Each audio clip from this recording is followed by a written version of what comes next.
Hello बच्चों, मैं पुनीता त्रिपाठी आज आप लोगों को क्लास 5 की संस्कृत पढ़ाने जा रही हूँ। तो आइए सबसे पहले हम लोग पढ़ते हैं प्रार्थना। प्रार्थना जो है आप लोग मेरे साथ दोहराएंगे।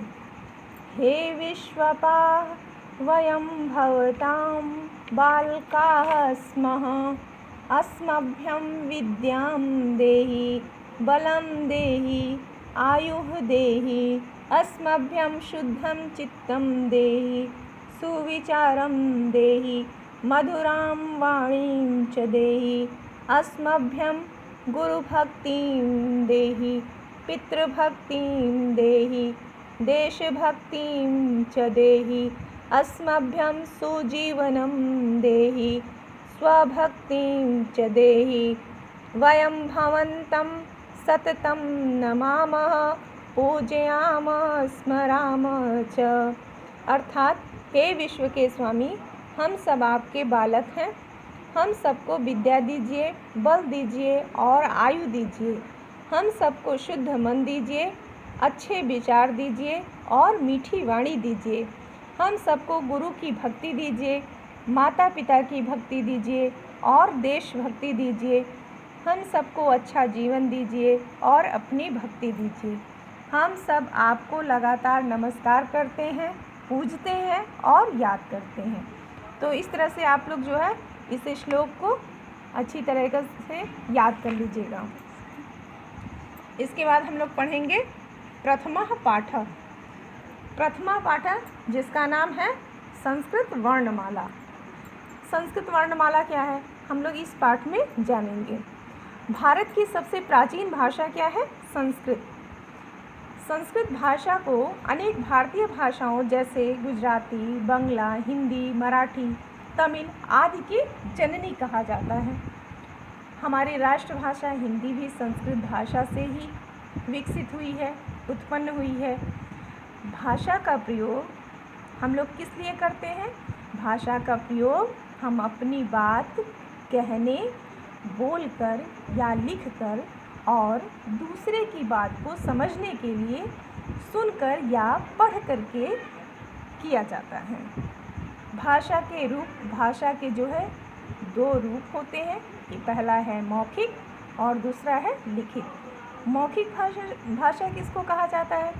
मौखिक भाषा जब हम अपने विचारों या भावों को व्यक्त करने के लिए बोल करके दूसरे तक पहुंचाते हैं तो उसे हम मौखिक भाषा कहते हैं। और जब हम अपने भाव और विचारों को लिख करके व्यक्त करते हैं तो उसे हम लिखित भाषा कहते हैं। इसके बाद हम लोग जानेंगे वर्ण क्या होता है। वर्ण जो है ये भाषा की सबसे छोटी इकाई होती है। सही क्रम में लिखे गए वर्णों के समूह को वर्णमाला कहते हैं। संस्कृत व हिंदी भाषा की वर्णमाला दोनों की एक ही होती है। संस्कृत वर्णमाला में कुल 46 वर्ण होते हैं। इनको जो है दो भागों में विभाजित किया गया है। पहला है स्वर और दूसरा है व्यंजन। अब आइए यहाँ देखते हैं कि स्वर किसको कहा जाता है। स्वर जो है वे वर्ण होते हैं जिन्हें उच्चारण करते समय हमें किसी अन्य वर्ण की सहायता नहीं लेनी पड़ती है। संस्कृत वर्णमाला में स्वरों की संख्या जो है 13 होती है। जैसे यहाँ देखिए 1, 2, 3, 4, 5, 6, 7, 8, 9, 10, 11, 12, 13। ये जो है स्वरों की 13 संख्याएं हैं। इनका उच्चारण हम लोग करते हैं अ, आ, ई, ऊ, री, बड़ी री, ए, ओ और वो औ। इसके बाद हम लोग देखेंगे व्यंजन किसको कहा जाता है। व्यंजन वे वर्ण होते हैं जिनका उच्चारण करने के लिए हमें स्वर की सहायता लेनी पड़ती है। संस्कृत भाषा में व्यंजनों की संख्या कुल 33 होती है। व्यंजन के मूल रूप में हलंत के चिन्ह के साथ लिखे जाते हैं। जैसे यहाँ देखिए ये जो है व्यंजन का मूल रूप है। मूल रूप में क से लेकर के ज्ञ तक के जो वर्ण होते हैं उसके नीचे जो है तिरछी लाइन लगी रहती है, जिसको हम लोग हलंत कहते हैं, और ये व्यंजन का मूल रूप होता है। लेकिन ये जो है शुद्ध नहीं कहा जाता है। शुद्ध इसका जो है कहने का अभिप्राय है कि मतलब हम लोग शुद्ध रूप से इसका उच्चारण नहीं कर सकते हैं। अगर ये नीचे जो है व्यंजनों के नीचे जो है ये तिरछी लाइन हलंत लगा रहेगा तो हम लोग इसका उच्चारण कैसे करेंगे? क, ख, ग, घ, इस तरह से हम लोग उच्चारण करेंगे, तो ये हमारा शुद्ध उच्चारण नहीं होगा। इसलिए जब व्यंजन में स्वर मिला होता है तो हम लोग उसका उच्चारण जो है सही ढंग से करते हैं, तब हम लोग कहेंगे क, ख, ग, घ, अंग, इस तरह से होता है।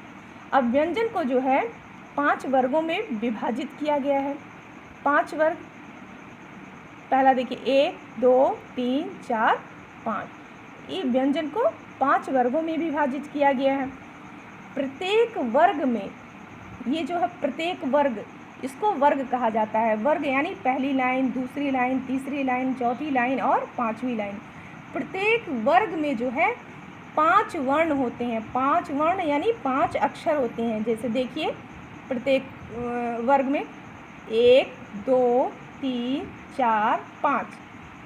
हाँ, इस तरह से जो ये वर्ग है, पांचों वर्गों में 5-5 वर्ण होते हैं। और ये प्रत्येक वर्ग का नाम जो है, प्रत्येक वर्ग का नाम, जैसे ये क वर्ग है, च वर्ग है, ट वर्ग है, त वर्ग और प वर्ग, प्रत्येक वर्ग का नाम उसके प्रथम वर्ण यानी पहला जो अक्षर होगा, पहली लाइन का पहला अक्षर, दूसरी लाइन का पहला अक्षर, तीसरी लाइन का पहला अक्षर, चौथी लाइन का पहला अक्षर, 5वीं लाइन का पहला अक्षर, तो ये उसके प्रथम वर्ण के नाम पर जो है प्रत्येक वर्ग का जो है नाम रखा जाता है। इसीलिए इसको कहते हैं क वर्ग, च वर्ग, ट वर्ग, त वर्ग और प वर्ग। इसके बाद हम लोग देखेंगे अयोगवाह क्या होते हैं। अयोगवाह किसको कहा जाता है? अयोगवाह ये न तो स्वर होता है और न ही ये व्यंजन होता है। इन्हें जो है हम सिर्फ चिन्हों के द्वारा ही प्रकट करते हैं। ये 2 होते हैं, पहला है अनुस्वार और दूसरा है विसर्ग। अनुस्वार, इसका प्रयोग जो है हम लोग ये ऊपर बिंदी लगा करके करते हैं और इससे हमारा शब्द बनता है संपन्न पंकज। तो इसको कहा जाता है अनुस्वार। और विसर्ग, इसको भी हम लोग चिन्हों के द्वारा ही व्यक्त करते हैं या बताते हैं, लिखते हैं।